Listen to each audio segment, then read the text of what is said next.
One thing is for certain, we are all looking for a little comfort right now. And when I say all of us, I also want to include the Republicans and those who voted for Donald Trump in this last election, because I fear that the people that voted for Donald Trump will have a great sense of buyer's remorse come early next year when they discover that the things that he promised them, that they voted for him for, such as reducing prices, gas prices or grocery prices, that actually he won't be able to do those things.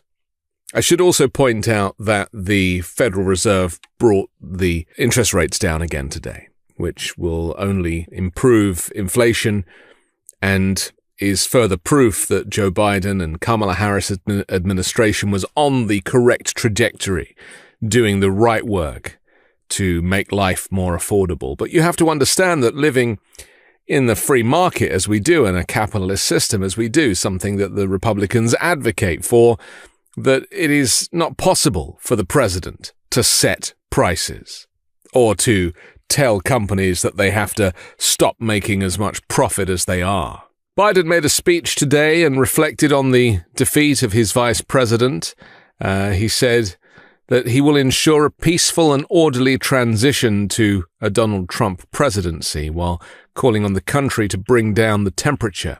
So many people have been writing to me saying it must have been rigged. I don't see how it's possible that Donald Trump could have won this election. And trust me, I'm thinking about all these options as well. I've been digging a little deeper for you. And one study found that a leading predictor of support for Trump over party affiliation, gender, race, and education level was belief in hegemonic masculinity, defined as believing that men should be in positions of power. They should be mentally, physically, and emotionally tough and reject anything considered feminine or gay. Some heterodox influencers gained a following by embodying or promoting precisely this brand of masculinity and giving their followers a script for blaming dissatisfaction on women. And we've seen that with the Joe Rogan podcast, the most popular podcast on the planet, full of toxic masculinity and inviting guests on who spew conspiracy theories, including Elon Musk, who was on just the day before the election and was effectively begging people to vote for Donald Trump. Elon Musk, as we know, spent $44 billion buying Twitter. Now we know why. During this election cycle, Donald Trump's embrace of this bro-centric podcast scene came as he sidelined many traditional campaign tactics like door-knocking and canvassing, which we saw Kamala Harris doing right up to the last day in Pennsylvania. And it seems that Trump's rejection of these traditional methods has had no negative effect on his election bid. It may have even helped him. In fact, his victory could be an emboldening choice among heterodoxy figures who now see the great riches that can become from openly embracing the far right. Expect to see more of these bro-style podcasts crop up. Now that Donald Trump has secured his victory by whichever means, and look, not enough people came out to vote. People that we thought were Republicans who were going to vote Democrat this time, they turned out not really to exist. It was very much in our imagination, sadly. We really genuinely thought this country was full of more thoughtful, kind people than actually there are. And so maybe that was our naivety. And I certainly take responsibility for my naivety. And I genuinely thought that based on the analysis and the data that there would be many more people out there. But it seems that so many Democrats just didn't go vote. Let me tell you that I feel fired up now that I've started to see this movement picking itself up, now that I've read all of your messages that you are sending to me, writing to me, inspiring me, saying, please do not go anywhere. And it's clear to me that the mainstream and corporate media dropped the ball. They fell into the Donald Trump trap, intentionally maybe, to the point that they chose not to warn the country about the threat to democracy. They just wanted to cover him like a typical candidate. Getting shot was a winning moment for Donald Trump. Punching the air, creating that image, seeing the blood. It's kind of irrelevant that it just grazed him, because that in itself, for this Christian far-right movement, they felt that that proved that he was the chosen one. Many voters spoke of the Trump presidency with a rosy glow of nostalgia, this collective amnesia, overlooking the 400,000 excess coronavirus deaths, the worst year for jobs since the Second World War, the systematic effort to divide rather than unite Americans. In the eyes of his cult-like following, he could do no wrong. For nearly a decade, he has tapped into the long and painful racial history of America. The history of progress and backlash, stoked by the election of Obama and white Christians finding themselves in the minority, xenophobia being at the heart of Donald Trump's political identity. And his campaign spent millions on ads fueling hysteria about transgender rights, attaching it to Kamala Harris. And you combine that with this sinister assistance from Elon Musk, and it was enough for them to eke out a victory. I am still numb at the decision that 72 million Americans made with their vote for Donald Trump. I can't even watch him. Like, I haven't watched his acceptance speech, or I just can't bring myself to do that right now. I just need a couple of days. I'm making sense of it, as I'm sure you are too. But Kamala Harris did get 68 million votes, a decent number considering that she only had 100 days to put her campaign together.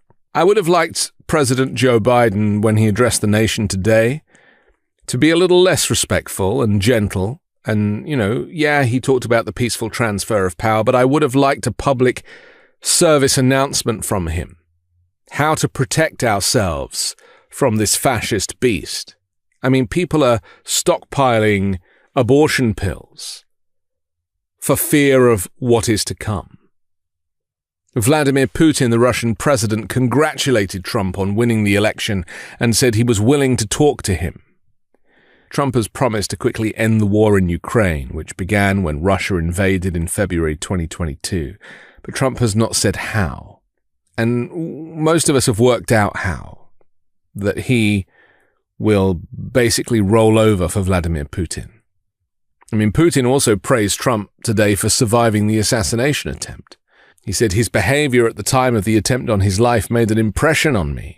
He turned out to be a courageous man, and it's not just about the raised hand and the call to fight for his and their common ideals. He behaved, in my opinion, said Putin, in a very correct way, courageously, like a man. This goes back to this masculinity, which to me is anything but. It's the patriarchy at work. Donald Trump spoke to NBC News and claimed that the mass deportations of undocumented immigrants that he campaigned on will be a top priority of his administration. He said, we obviously have to make the border strong and powerful, and we have to at the same time we want people to come into our country. Saying, I'm not somebody that says, no, you can't come in. We want people to come in. Well, he didn't say that 2 days ago. 2 days ago, the only rhetoric we were hearing was about the removal of 15 million people. How he expects to do that, logistically, I have no idea. You think that 15 million people are going to go quietly, taken from their homes? Who's going to take them? How are you going to transport them? Who's going to pay for that? Trump said it's not a question of a price tag. It's not really. We have no choice. When people have killed and murdered, when drug lords have destroyed countries, and now they're going to go back to those countries because they're not staying here, there is no price tag, Trump said. How is he going to pick and choose the ones out of the 15 million that have committed the crimes? Nobody seems to care about the detail. And it's the same on the economy. Trump is going to crash and burn the US and probably the world economy. There will be a massive recession. If his tariffs are put into place, then the cost of living will go through the roof. That is the reality. And do we have to wait and just sit and wait? Just wait until it happens? We're in a limbo period now, aren't we? We have a couple of months between now and Inauguration Day. I mean, there will be quite a lot of backtracking and backpedaling on these promises. He might do things for the camera. He might deport a bunch of people who were going to be deported anyway and film it and put them in chains and make it look like he is being more aggressive than he really is. There's going to be a lot of political theatre to come, and that is very concerning. And I'm also keeping an eye out for how he plans on building his cabinet and these senior appointments, because that will be pretty devastating as well. You see, in my opinion, Trump has kind of checked out. You know, he wanted to win. All these legal cases are being shut down. He clearly is not going to go to prison. His presidential immunity is going to serve him very well.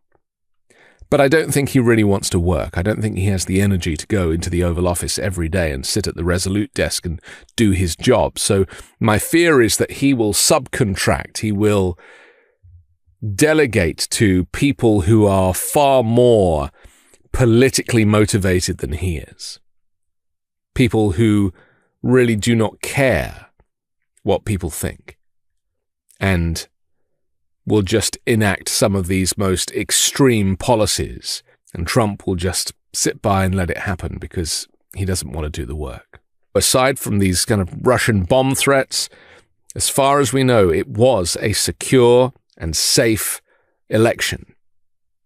And for that reason, as pro-democracy people, we have to respect the result, no matter how much we dislike it.